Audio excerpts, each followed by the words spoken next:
Hello, Braveheart. Welcome to another stretching session with ZGALA. Aunty Angel, that's me. If you haven't been here before, then you might not know, but you'll soon find out. I like to be silly. I like to move around a little bit, shake off the stresses of yesterday to make room for the stresses of tomorrow. It's late in the day. I've been working pretty hard, and by hard I mean softly, sitting on my butt doing a lot of this. So gotta shake it off. Actually, I was out collecting things for a plumbing job and tearing out some wall too. Not only sitting on my butt, but anyway, enough about me. Let's get to the stretching, shall we?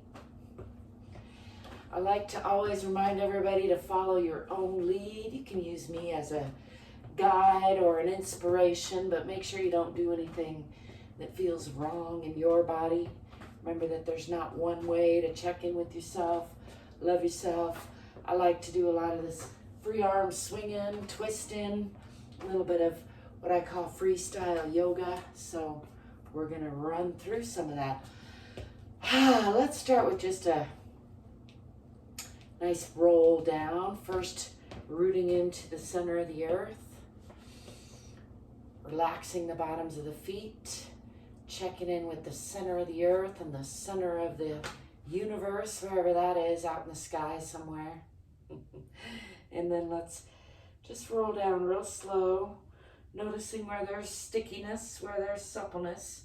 One vertebra at a time, if you can. The slower the better. Try not to lock your knees, but keep your legs straight. And you come down past the waist all the way to the hips. Again, take your time, just feel into it. You can put your hands on your legs if that's comfortable. You can bend your knees to touch the ground if that's comfortable.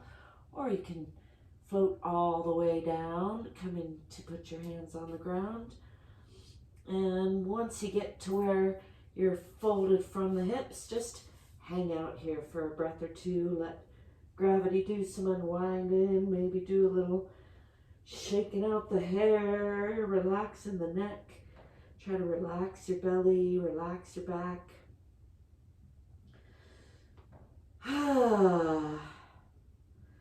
Add a heavy sigh or two. Make a little noise if you feel inclined. And then we're going to roll back up, starting with the tailbone, just letting the arms dangle. And again, one vertebra at a time, nice and slow. Again, just noticing where there's suppleness, where there's stickiness, how the back is doing. Let's bring the arms up, come down into Tadasana or mountain pose. Check in that the hips are over the ankles, the shoulders are over the hips, and the ears are over the shoulders. That requires a little lengthening in the back of the neck usually. I'm going to turn this way, and from here, let's swan dive down, as I like to call it. Again, bending from the hips, not the waist. The hips are below the waist when you're standing up, but hopefully if you're bending forward, they're going to end up above the waist. I don't know why I said that, because it's complicated. Come all the way down.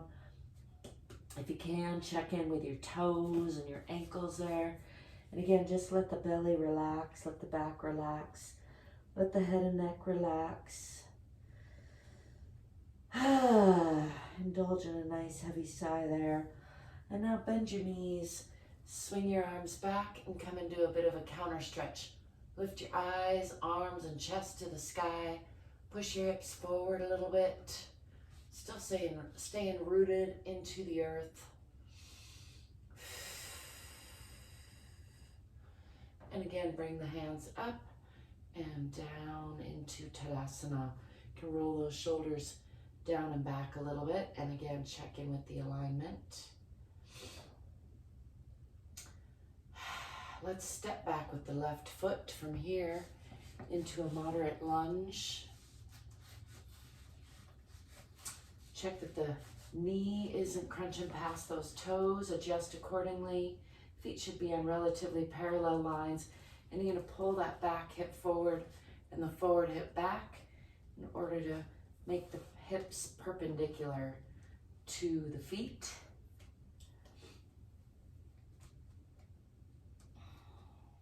I'm noticing that I've moved my camera to a different spot and now you can't see my feet.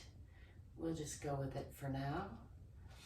Let's push onto that diagonal line, just pushing through the heel, through the spine, out the fingertips.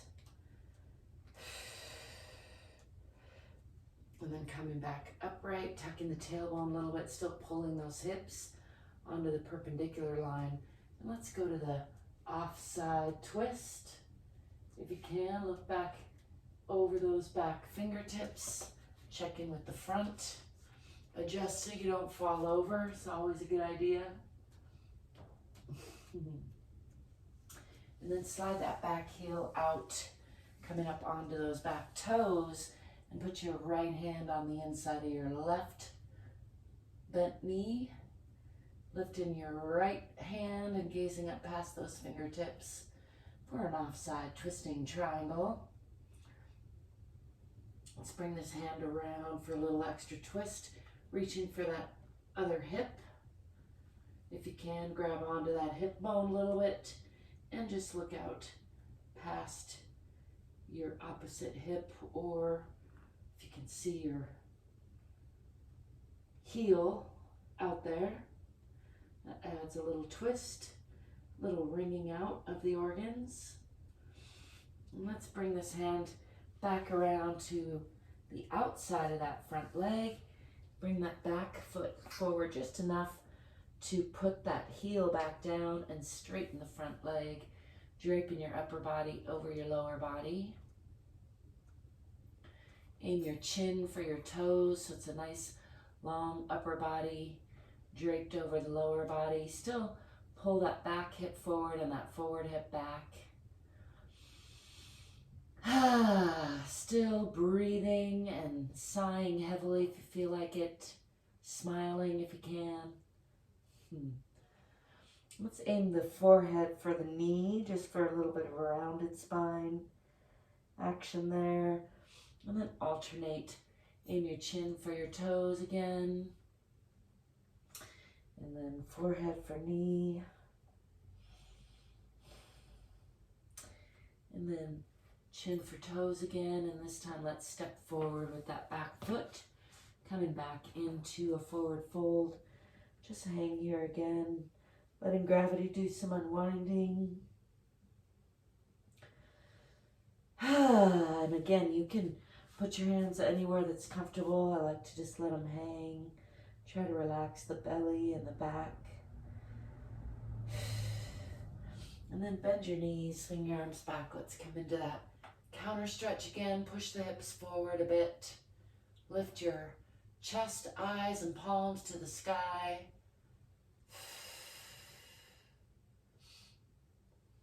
And hands back down, shoulders roll down and back. Checking in with the alignment again in Tadasana. Tadasana, I like to call it, or mountain pose. Let's step back with the other foot, stepping back with the right foot, again into a moderate lunge, checking that the knee isn't crunching past the toes, pushing into that back heel and pull your forward hip back, your back hip forward, tuck the tailbone under, looking for a nice long and strong core line, parallel feet, perpendicular pelvis. Let's bring these hands up and push onto that diagonal line, looking for that diagonal feeling from that back heel, through the body, out the fingertips.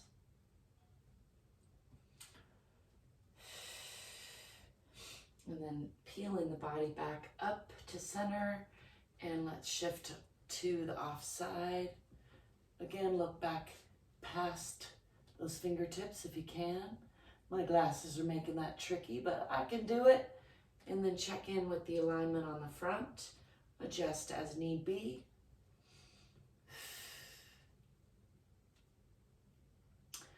Just enjoying that offside twisting triangle lunge, and then let's slide that back foot back, come up onto the toes, and bring the right hand on the inside of the left leg and raise that left arm, gazing up past those fingertips.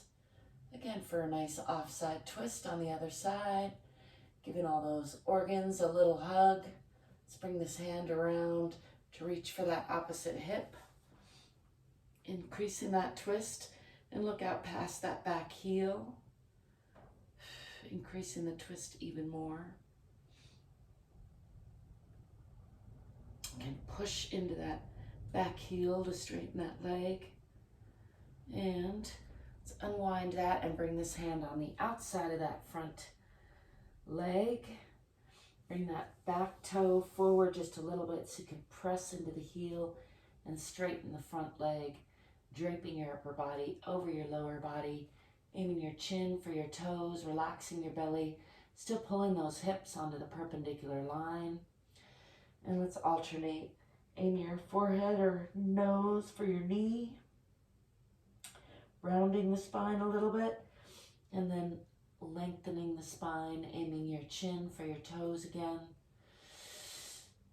Still a breathing and a smiling. And again, rounding, aiming forehead or nose for knee.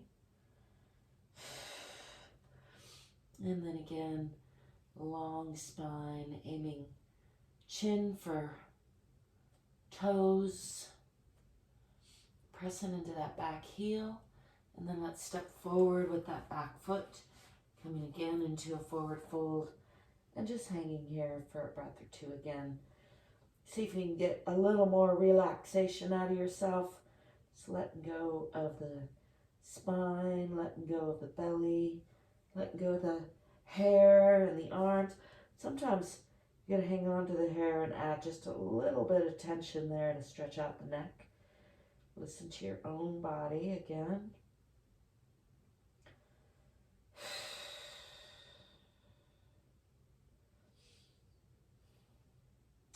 Let's add a little twist from here. Put your right hand in between or in front of the toes and lift that left hand, staying in that forward fold, looking up past those fingertips. And then switch hands, putting your left hand down in front of toes or in between toes, and lifting your right arm, gazing past those fingertips. And bringing both back down into that forward fold. Let's add a little self-hug. Come up a little bit, pulling back and up in the waist now. So now your waist is above your hips, and fold your arms with left elbow over right, pulling those shoulder blades apart. Tuck your chin and your tailbone so you're rounding the spine, both from front to back and from side to side. And give those shoulders a nice little squeeze. Just give yourself a nice hug. Exhale, pulling up in the abdomen, and then you're going to breathe into the rib cage. Nice deep breath, and then again forward fold all the way down as far as is comfortable. Just releasing all that, letting go of the head and neck, and we're going to do that again with this time right elbow over left, pulling up and back in the abdomen, tucking the tailbone on the chin, pulling the shoulder blades apart, giving a nice hug to those shoulders if that feels good. And exhaling, completely pulling back and up in the abdomen.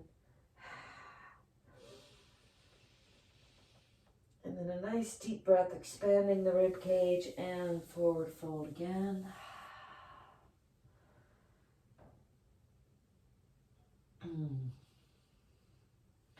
Just wiggle out those shoulders, wiggle out the neck a little, and now let's roll up one vertebra at a time, nice and slow again.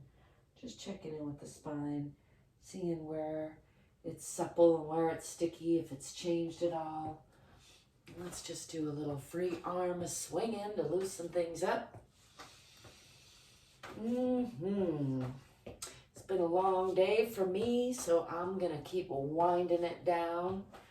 I like to remind you, it doesn't have to take a long time to check in with your body. Give yourself a little extra love. It can take 1 or 2 minutes. It could take 10 or 20 minutes. It could take 2 or 10 hours. It's good to vary it up, but I like to set the bar low for a minimum so that I can't get out of it. And if that works for you, let me know. I find if I set the bar nice and low, I almost always do more than that, but I can talk myself out of doing any of it if I set the bar too high. So it's helpful to have like a 100 rep minimum. That's usually what I do, or 2-minute tools I'm into. And it often turns to 20 minutes or more, and that's great. You're great. Don't forget that you're enough exactly as you are. You deserve and are worthy of your own unconditional love. Always and in always. And also, you can do more than you think. You can probably do more than you're doing. So I encourage you to get more curious, get more courageous, get more fit and more free. Also like and subscribe because it helps me out, and I thank you if you do. Until next time, I'll be seeing you. Peace.